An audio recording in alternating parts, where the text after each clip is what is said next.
Hey everyone, it's George from Blockchain DXB and today is the 24th of February 2025 and unfortunately guys, over the weekend, the cryptocurrency industry witnessed the largest cryptocurrency hack, and this, to be honest, is definitely unfortunate. And what happened is on the 21st of February guys, Bybit, which is one of the leading cryptocurrency exchanges, they had a massive hack of over $1.5 billion worth of Ethereum.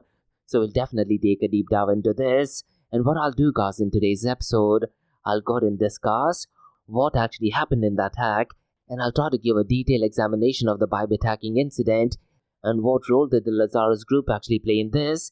And the CEO of Bybit guys, that is Ben Zhao, he did actually go live via X Spaces, and he did actually make a suggestion of a possibility of an Ethereum blockchain rollback. Now technically guys, that is definitely possible, but I'm definitely not anticipating the rollback to happen. And what I will also do guys is, I'll make a quick comparison with other major hacks in the history of cryptocurrencies. Definitely unfortunate news, isn't it? And because of that guys, it has had a negative impact not just on the price of cryptocurrencies, but also with reference to investments flowing in. And because of that, the price of Bitcoin and cryptocurrencies have gone down. Now I hate saying this guys, but the fact is that the cryptocurrency world always has some drama. Unfortunately, drama such as this is definitely not ideal. So in today's episode, we'll definitely go ahead and discuss quite a lot of things regarding Bybit. But look guys, what I'd really recommend you to do is, rather than looking at plethora of information, I would really recommend you to go ahead and follow the Bybit official account via X, follow the information from first source, and the CEO guys, that is Ben Zhao, he's really active and he definitely has to be as well. So go ahead and read through that information, and I'm pretty much sure guys, over the next coming days and weeks and probably even months, we might be getting some final settlement regarding this, but definitely unfortunate news. Now we do have some fortunate news regarding OpenSea guys, and in the month of August 2024, under the Biden administration, OpenSea and two artists were actually served with notice. Now there's an interesting update to this guys, and the SEC under the Trump administration, they have decided to go ahead and drop the OpenSea investigation, so definitely positive news. Now, if you've been in the cryptocurrency space for more than 5 years, guys, you may have heard about a network called a Spy Network, and this project did make quite a lot of news in 2019, and there's a really interesting update but not so good one. And the Pi Network guys, they have officially launched their token, but looks like there's a massive roller coaster regarding this, and as a matter of fact, the CEO of Bybit has also called it an outright scam. But in today's episode, guys, we'll definitely go ahead and discuss what is the drama regarding Pi Network. Now me personally guys, I definitely don't see any use case of Pi Network as such, but nonetheless guys, they did actually go live on mainnet on the 20th of February, so we'll definitely go ahead and take a deep dive into this. Now the funny news guys is connected to Binance, and unfortunately this is definitely not a positive news. And Nigeria guys, if you know, they have a hate relationship with Binance and the founders as well, and there's an unfortunate update to this. And unfortunately guys, Nigeria looks like they're going after Binance, and this time they're going really heavy, and they have a lawsuit against them for $81.5 billion. Definitely unfortunate news. So things are definitely not looking good for Binance in Nigeria. So we'll definitely go ahead and discuss regarding this. So quite a lot of drama guys in the cryptocurrency and blockchain world, and like we do in every Crypto and Coffee at 8 series, we will look at two news from Dubai, UAE and the Middle East. Now the first news guys is connected to artificial intelligence, and this is to do with Dubai Customs. And check this out guys, Dubai Customs is launching a platform called Salmonasic, and this platform will be powered by artificial intelligence, so we'll definitely take a deep dive into this. Now the second news guys is more of a report that is published regarding the Kingdom of Saudi Arabia and Falak and Bayan platforms. They have jointly launched an AI investment in the Kingdom of Saudi Arabia report, so we'll definitely take a deep dive into this. So quite a lot of cover guys in today's episode. Thank you to our sponsors for being part of the Blockchain DXB journey. Firstly, Advanced Media. Advanced Media guys is the largest distributor of professional video, photo, broadcast and cinematic equipment and accessories in the Middle East and MENA region. With over 2 decades of experience, Advanced Media is now the largest distributor in the Middle East, representing more than 100 recognizable brands, including brands such as Zeiss, DJI, Hasselblad, Red and Rode. As a matter of fact guys, the very mic that I'm recording is being sponsored by Advanced Media as well, and Advanced Media has showrooms in Saudi Arabia and services as well. Looks like they're definitely taking the Middle East by storm, and here's the beautiful thing guys, they're taking corporate social responsibility very seriously, and they're focusing on 3 P's, that is people, planet, and prosperity. Now listen guys, if you do want to find out more information regarding the statement of corporate social responsibility, check out the website, that is www.amt.tv. And here's the beautiful thing guys, they also want to be a leader and set an example and reputation as a pioneer and member of the community. And in doing so guys, they also have an AMT scholarship with SAE Institute in Dubai, UAE. So definitely check it out. And also guys, Advanced Media is committed to persistently developing, organizing and hosting training workshops, seminars and community events that educate, inform and familiarize consumers with new equipment and the latest technological advances. So listen guys, do one thing. If you do want to support this channel, go to the website, that is www.amt.tv, and follow the social media channels as well. All of the details are in the show notes below.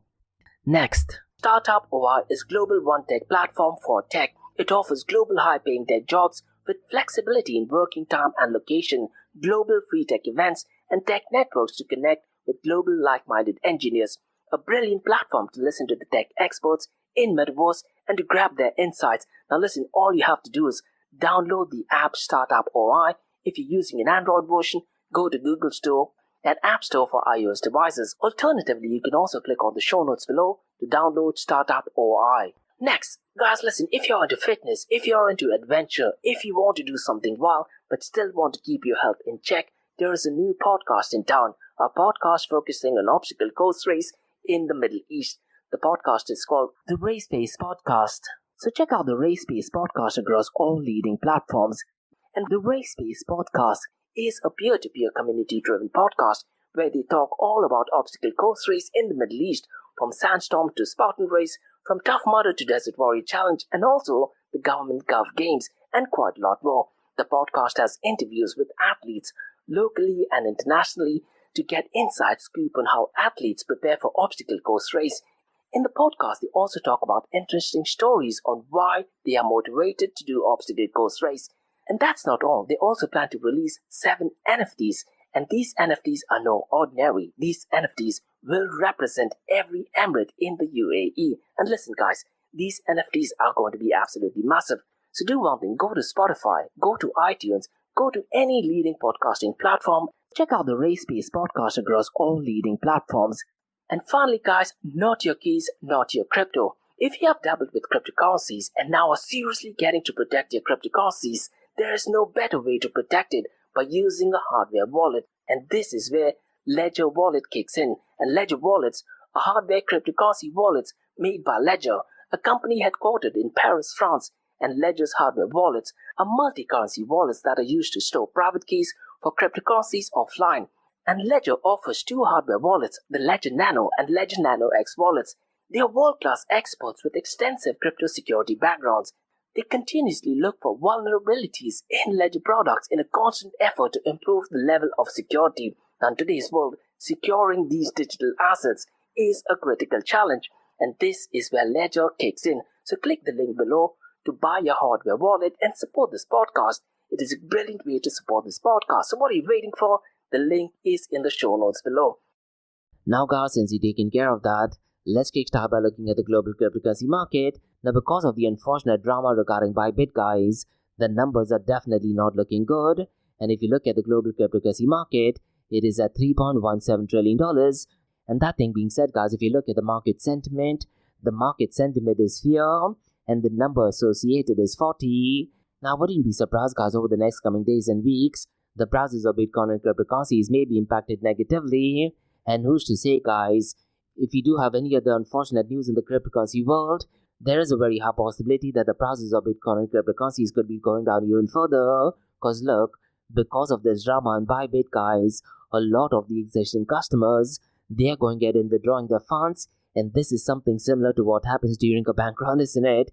And one thing we always need to remember, guys, let's say if Bybit is invested in another project or protocol, things will definitely not be looking good for those projects and protocol. And the hack that has happened will have a negative impact as well. And I'm pretty much sure, guys, investors who have invested in Bybit, they might be trying to withdraw the funds as well. So let's see how the drama unfolds. Now, if you look at the total cryptocurrency market volume, guys, it is definitely not looking good. It is only at $66.99 billion. and since the last 24 hours it is down by 20.72%. Now it's really important to note, guys, that I'm recording this podcast in the early hours of Dubai, and technically it is still Sunday in most of the Western countries. Now one matrix which I definitely do not like, that is the volume of decentralized finance. And look, guys, no matter what happens at a geopolitical level, ETF approval for Bitcoin or other cryptocurrencies, or even one of the biggest hacks, the volume in decentralized finance is absolutely ridiculous. Now I hate saying this, guys, in times such as this, the volume of decentralized finance should be picking up.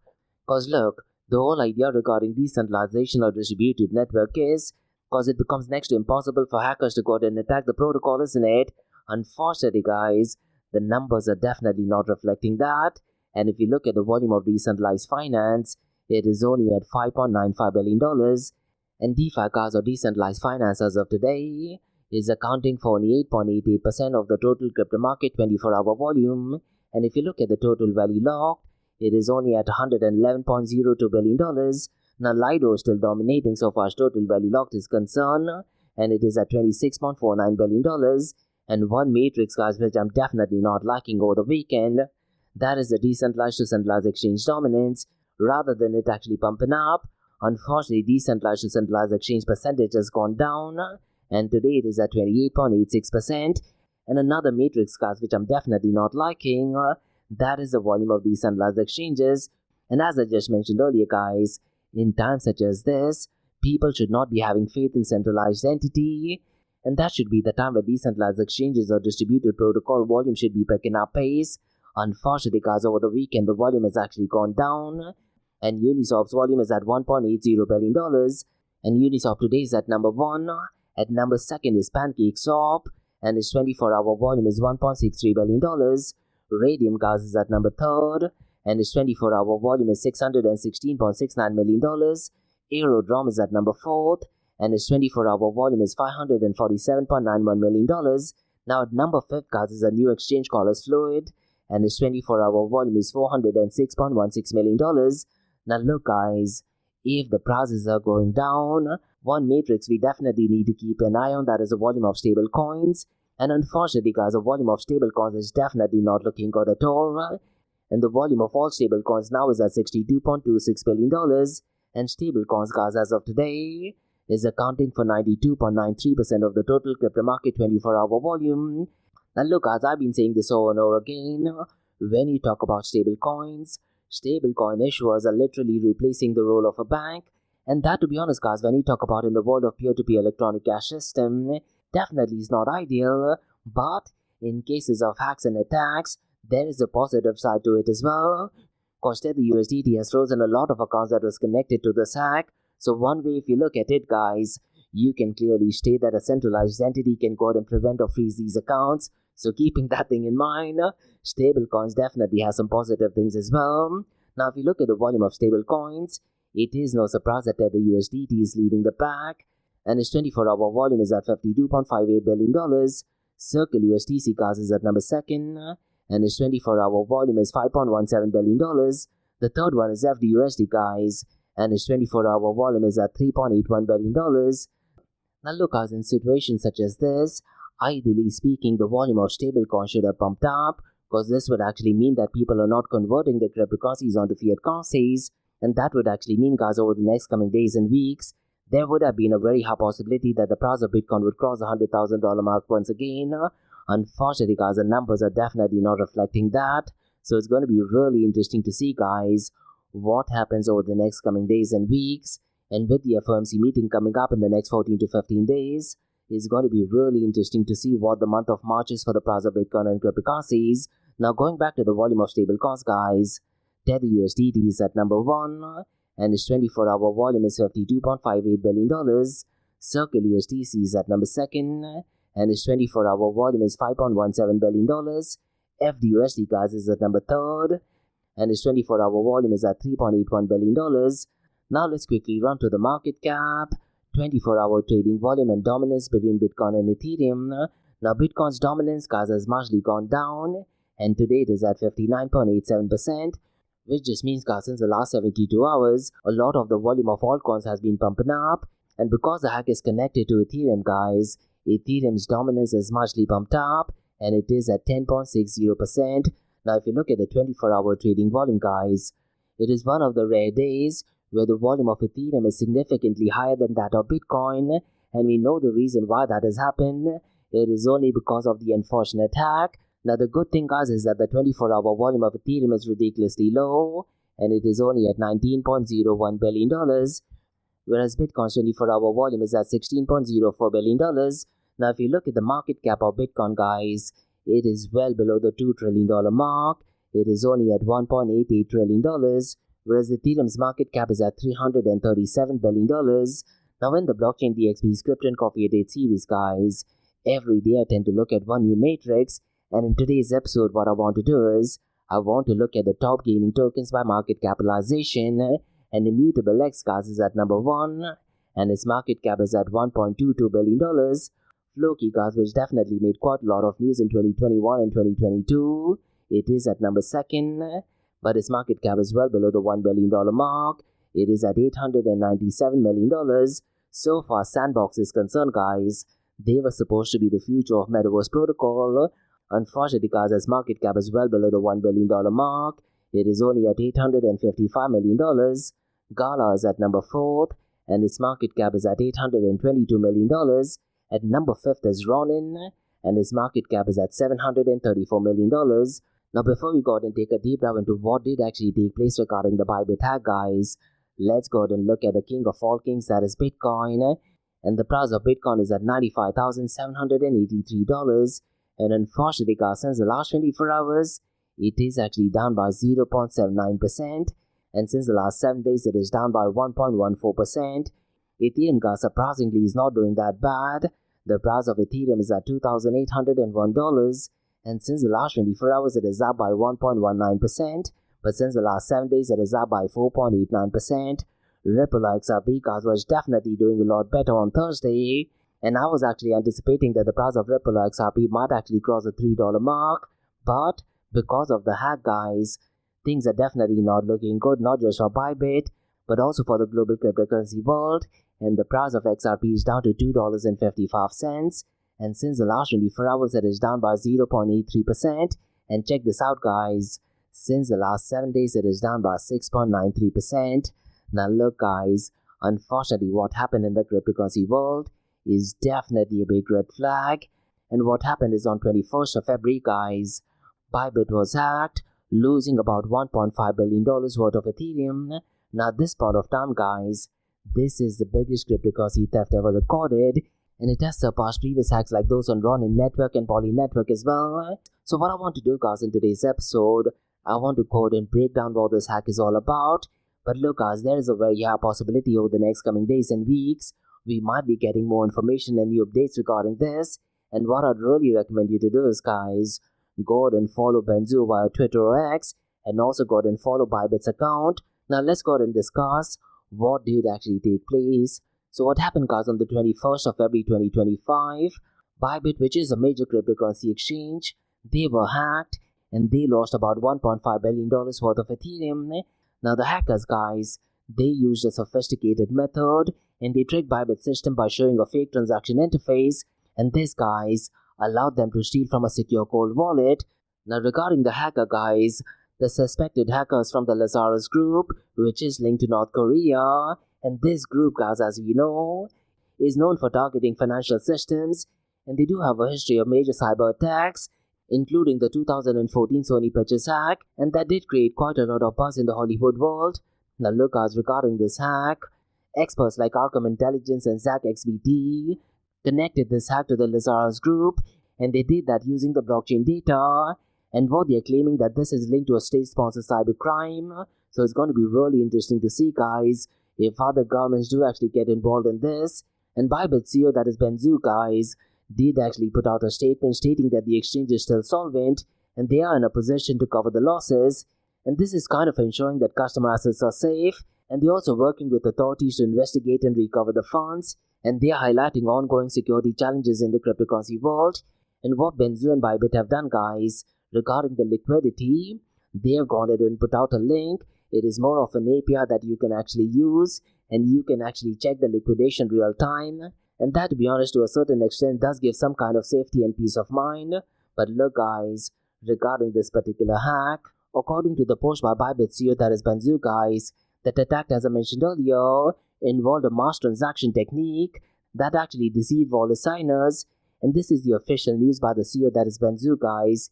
And what the attackers essentially did, they manipulated the signing interface, displaying the correct address, while at the same time altering underlying smart contract logic, and this guys enabled them unauthorized access. And blockchain analytic firm that is Electric, they have also confirmed the loss of $1.5 billion.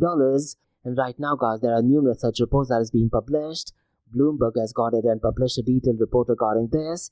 And there's another report that is published by Hacker News, and what Hacker News actually states, that this particular incident dwarfed previous major hacks such as $624 million Ronin network exploit and the $611 million Poly network theft. Now if you're an expert in this field guys, what I'd really recommend you to do is go ahead and read through these reports, but it's really important to understand guys, this news is still developing, and if you want to use artificial intelligence guys, go to Twitter or X and check out the latest updates regarding this using Grok 3. Now look guys, Bybit has definitely been responding to the customers, and they're also communicating via X, and they have clearly emphasized that only Ethereum cold wallets was compromised, while all the other wallets are secure and withdrawals are processing normally. Now there was a bit of drama guys, and people are not sure if the Lazarus group is 100% behind this, but investigations by blockchain firm that is Arkham Intelligence and on-chain sleuth that is ZagBTC did actually confirm that this particular attack was actually done by Lazarus group, and because of that guys, Arkham Intelligence awarded ZagBTC a 50,000 bounty for providing definite proof linking the attack to Lazarus group, and this was based on analysis of test transactions and cold wallets. Now Decrypt guys, they have provided an in-depth report regarding this, but as I mentioned earlier guys, as and when we get new updates, there's a very high possibility that we might be getting more information. Now this particular incident guys is consistent with the group's history of targeting cryptocurrency exchanges, and they're doing that only for financial gains. And as I mentioned earlier guys, so far as running network is concerned, they did have a hack of $624 million in 2022. And talking about the Lazarus group guys, they are also known as Hidden Cobra or Guardians of Peace, and they have been active since the time Bitcoin was almost created. And according to Wikipedia guys, the group has conducted cyber attacks for espionage, disruption and financial theft, benefiting North Korea's asymmetric threat capabilities. Now I did talk about their previous hack that they have done, but along with that guys, they were involved in 2015 Bangladesh East as well, where they did actually steal $81 million.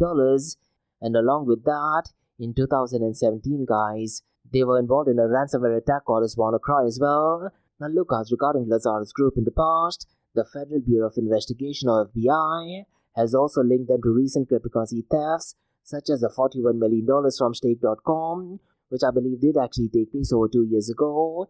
And their modus operandi guys often involve sophisticated techniques like watering hole attacks, malware deployment, as well as social engineering. And the Bybit's hack's use of user interface spoofing and smart contract manipulation aligns with their known tactics, particularly their focus on exploiting vulnerabilities in multi-signature authentication process. Now this particular information guys is actually published by Forbes, and Forbes has done a hack analysis regarding this. Now look guys, news such as this is definitely unfortunate, isn't it? So it's going to be really interesting to see. As and when we get some updates regarding this, what is the future of Bybit? Now as of now guys, things are looking alright for Bybit. Now if you look at the top 4 worst hacks guys, BNB Bridge did actually have a hack in 2022, and this was of $586 million. In 2021 guys, a year before, Poly Network did actually have a hack or attack, which as I mentioned earlier was for $611 million. And in Ronin Network guys, the hack was for $622 million in 2022. But regarding Bybit, looks like it is definitely the leader and definitely unfortunate. And on 21st guys, the hack was amounting to $1.5 billion. Now Benzu guys, since the last few days is really active on X, and he did actually go live via X Spaces, and he was actually asked about rolling back the Ethereum blockchain to before 2021, and he actually suggested that it is in line with blockchain principles. Unfortunately guys, this is a massive no, but in 2016 guys, something similar did actually take place, and Ethereum did actually decide to go ahead and rollback the blockchain. So look, when you talk about Ethereum guys, such a thing has happened in the past, so you can make an argument why not do it now. And this discussion, guys, does actually echo the 2016 DAO hack, and because of that, guys, Ethereum did actually have a hard fork. And if you're too cypherpunk, guys, you could actually state that Ethereum Classic is still the original Ethereum, and the Ethereum that we have right now, that was actually rolled back, and it did actually break all the fundamentals of blockchain technology. And back then, guys, there were very few people who did actually stay strong on principles, and Charles Hoskinson was one of them, and he definitely did not want to roll back the Ethereum blockchain. But look, if it has happened in the past, who's to say they might not do it now, maybe in the future as well. And I do remember, guys, when Binance did actually have a similar hack regarding Bitcoin network, he did actually ask the community to do something similar for Bitcoin network, and he immediately realized what he actually said was a massive mistake. Now look, guys, unfortunately, news such as this is definitely not looking good for centralized exchanges. But imagine if this hack were to happen on a decentralized distributed network. I don't think so there is any solution for that, isn't it? So these are things we need to be factoring in as well. So it's going to be really interesting to see, guys, what the outcome to this is. And I'm pretty much sure, guys, over the next coming days and weeks, we might be getting thorough analysis on this. Now, the only thing what I'd really recommend you to do is, guys, one of the leading podcasters, and according to me, the greatest podcasters in the space, that is Laura Shin from Unchain. I'm pretty much sure she will be taking a deep dive into this, and she will be getting a lot of experts into this. So what I'd really recommend you to do is go to Unchain Podcast and go and listen to a series of these episodes regarding this. So it's going to be really interesting to see if we do find out if Lazarus Group was behind this or not. Now let's talk about another interesting news, guys, and this is connected to OpenSea. Now I do remember, guys, in August of 2024, under the Biden administration, OpenSea, along with two artists, they were actually served well notice, and that is an indication that the SEC will be going after them. And there is a really interesting and positive update, and this is because of Trump administration, who are more pro-Bitcoin and cryptocurrency. And the news essentially is that the drama between OpenSea and SEC has come to an end. And Devin Finzer, guys, who's the CEO and co-founder of OpenSea, did actually mention via Twitter that the US Securities and Exchange Commission is closing its investigation into OpenSea. And this is a win for everyone who is creating and building in the space. Now look, guys, this news is definitely a massive win. And this move, guys, is signaling a shift away from classifying NFTs as securities and reducing regulatory risk for creators. And look, guys, this particular news aligns with President Donald Trump's push for clear crypto rules, isn't it? And it will boost legal certainty, encouraging NFT growth as well. Definitely positive news. Now, guys, let's go and discuss two news. And both the other news, to be honest, guys, are kind of unfortunate news. And first news is regarding Pi Network. Now, I do remember, guys, when I used to do consultation for individuals going back to 2015 and 16, they used to give me a call back all of a sudden in 2019 and 20, and they used to ask me for the consultation regarding Pi Network, because in 2019 and 20, guys, Pi Network did make quite a lot of buzz, not necessarily in the cryptocurrency space, but more in the MLM world, to be honest. But look, the news is that Pi Network did finally launch its main network on 20th of February, and according to the documents, guys, they are transitioning to an open, decentralized, distributed network, and they will be allowing external transactions. Now, because of this news, guys, the token, that is Pi token, did actually surge to 45% to $2.10, but quickly fell by well over 52% at roughly around $1.01. But here's where it gets mysterious, guys, because they claim to have a market cap of $7.02 billion. But if you look at Pi's fully devaluated valuation, that is FDV, it is at $83.7 billion. And this, to be honest, guys, does not make any sense, and it is raising a lot of concerns about potential token dilution. And look, guys, news such as this is definitely not good for the cryptocurrency world. But regarding this launch, it does open opportunities for exchange listings as well as real-world case. But look, guys, according to me, I definitely am not content with what is going on in Pi Network. It does look more of an MLM scheme. But who's to say, guys, in the cryptocurrency world, maybe a project such as Pi Network could remain in the top 10 as well. So let's see what the future of Pi Network is. The one thing for sure, guys, is in Nigeria, things are definitely not looking good for Binance. And we know what has been going on, particularly for executives in Binance in Nigeria. And there's an unfortunate update to this. And Reuters did actually report on 19th of February, that is last Wednesday, that Nigeria is suing Binance for a staggering $81.5 billion. And check this out, guys. They are citing tax evasion and economic harm, and authorities are claiming that Binance had a significant presence in the country, but they failed to pay corporate taxes, VAT, as well as other dues. And the exchange, guys, they're also facing money laundering charges, which Binance is denying, by the way. Now, regarding Binance, guys, they have stopped Naira transactions in 2024, and they are contesting the allegation. So it's going to be really interesting to see if this matter escalates for Binance once again, and does it have any negative impact on Binance BNB coin. So definitely unfortunate news for Binance. So these were the news, guys, on the cryptocurrency, blockchain, and artificial intelligence world from Blockchain DXB. Now let's look at two news from Dubai, UAE, and the Middle East. And both the news, guys, are connected to artificial intelligence. Now the first one, guys, is a new platform called as Almanasic. So let me go ahead and give out more information regarding this. Because Dubai Customs, guys, they have launched an AI-powered platform to enhance the classification of goods for custom procedures. And this initiative aligns with Dubai's strategic plan to accelerate the adoption of artificial intelligence across key sectors. And the platform, guys, leverages AI to accurately classify goods based on harmonized system code. And by automated classification, guys, the system significantly improves the speed, accuracy, and efficiency of custom processing, and users can search for product details by entering text, using voice commands, or uploading images for identification as well. And this particular platform provides comprehensive product information, including descriptions, duty rates, and any applicable trade restrictions. Now, this innovation, guys, definitely reflects Dubai Customs' commitment to integrating advanced technologies to streamline trade operations, and this initiative aligns with the vision of His Highness Sheikh Mohammed bin Rashid Al Maktoum to position Dubai as a leader in AI adoption. And this platform utilizes fourth industry revolution technologies to facilitate trade and improve customs. And so far as Dubai Customs is concerned, they have developed a long-term roadmap to integrate AI into services, ensuring continuous improvement in operations. And by enhancing the customer process, I very strongly feel that the platform strengthens Dubai's role as a global trade and business hub, and the AI-driven system, guys, reduces time and efforts required for businesses and individuals to complete customs process, and it also encourages the adoption of international best practices, increasing transparency and confidence in trade regulations. And this application, guys, includes useful features such as search history, favorite list, and the ability to save and share classified results. And users can also check whether a specific product falls under free trade agreement between UAE and other countries. And this particular platform is available on multiple devices through App Store, Google Play, Huawei App Gallery, as well as a dedicated web portal as well.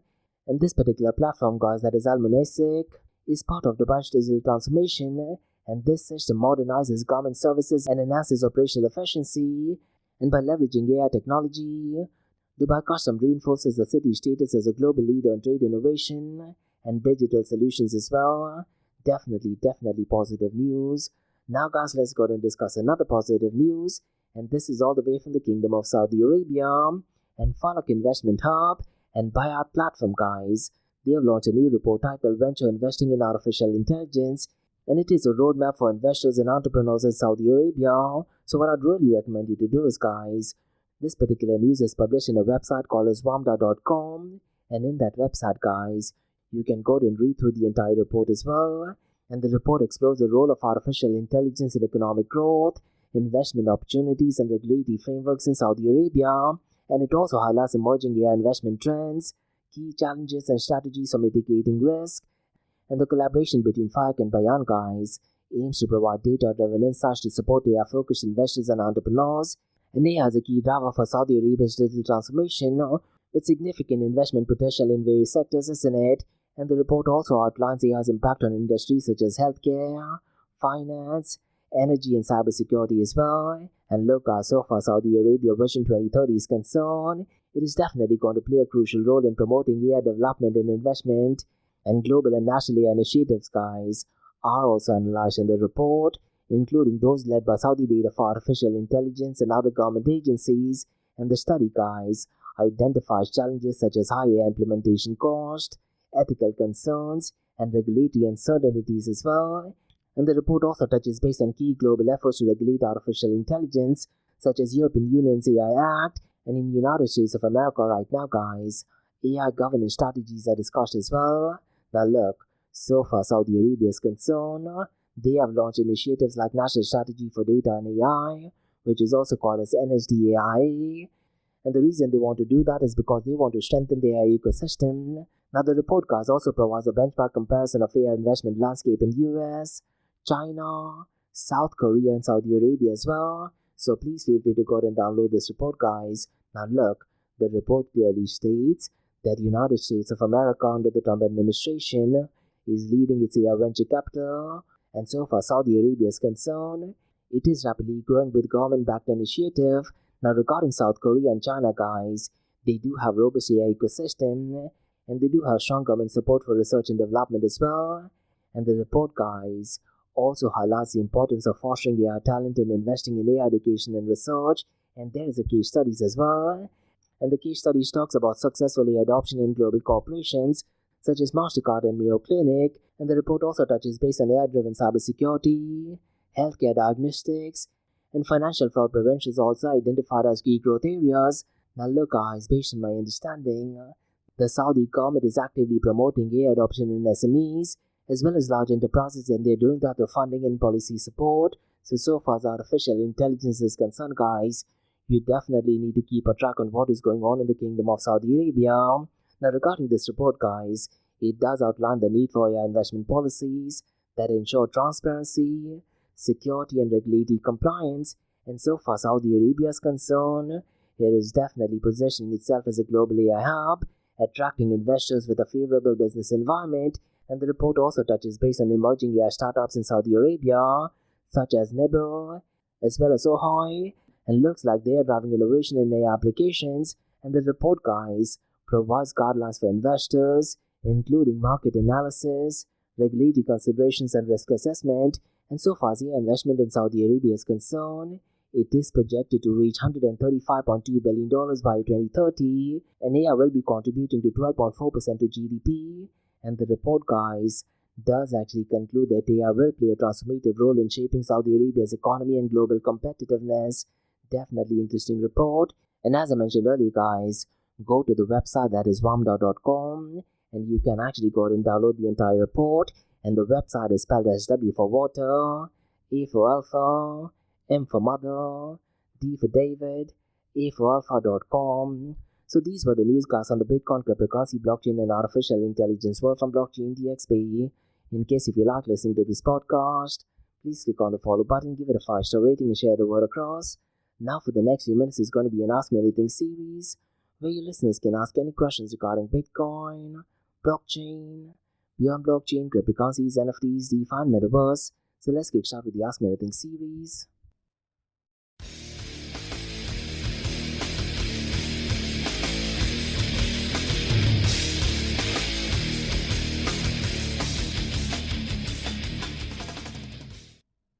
Hey everyone, it's George from Blockchain DXB. You're listening to the Ask Me Anything series, where your listeners can ask any questions regarding Bitcoin, blockchain, beyond blockchain, cryptocurrencies, NFTs, DeFi, and Metaverse.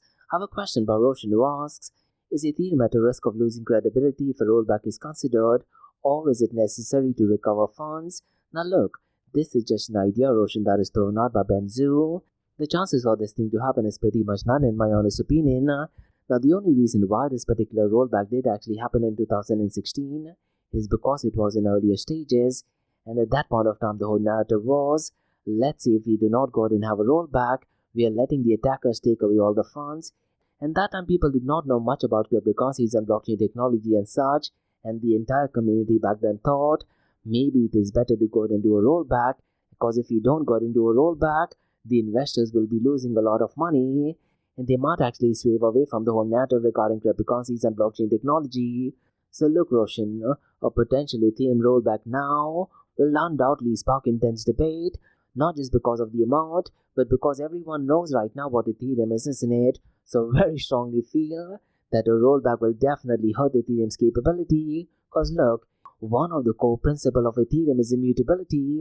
Now it is unfortunate that we did have a hack and exploit, but it is part of immutability, isn't it? And Roshan, Ethereum promotes itself as a decentralized, tamper-proof blockchain protocol. But if, let's say, it does actually roll back transactions every time a major hack occurs, it does actually set a very, very dangerous precedent. And who's to say, a lot of hacks in the past, they would also go ahead and come up and they would say, why don't you go ahead and roll back our transactions as well? And also, Roshan, reversing a hack may actually encourage exchanges and protocols to rely on potential rollbacks instead of improving their own security as well. And if a rollback does actually occur, it does raise a massive red flag regarding centralization. And if Ethereum developers or validators can vote to reverse transactions, it does create a red flag that Ethereum is more centralized than we think. But at the same time, we also need to consider, Roshan, that Ethereum has had a rollback in 2016 that I mentioned earlier. Now, one argument you can make that when you talk about this particular hack regarding Bybit, there are a lot of security implications as well, because this isn't just a regular hack, isn't it? And if North Korean Lazarus group is actually behind this, the big question is, are we okay with rogue states funding themselves with stolen cryptocurrencies? So this is a philosophical question that we need to be thinking about. But look, according to me, a rollback should definitely not occur. And unfortunately, Roshan, I'm hoping that average individual people like you and me have not lost their own money. But look, $1.5 billion is definitely a huge amount. So it's going to be really interesting to see what the outcome to this is. And who's to say we might be seeing some similar attacks in the near future as well. So definitely unfortunate news. And at the same time, what you asked is definitely a legitimate and right question. And that's about all, guys. I'm the Ask Me Anything. See you some blockchain DXB. In case if you like listening to this podcast, please click on the follow button, give it a 5-star rating and share the word across. Remember, Monday to Thursdays, 8 a.m. to 8:30 a.m. we have the Blockchain DXB podcast, where we cover top news and information pertaining to the price of Bitcoin, cryptocurrencies, NFTs, DeFi, and Metaverse. And then, guys, we also look at 2 news from Dubai, UAE, and the Middle East. And what you're listening to right now is the Ask Me Anything series, where your listeners can ask any questions regarding Bitcoin, blockchain, beyond blockchain, cryptocurrencies, NFTs, DeFi, and Metaverse. So thanks so much for listening, guys, and have a nice one. Bye-bye.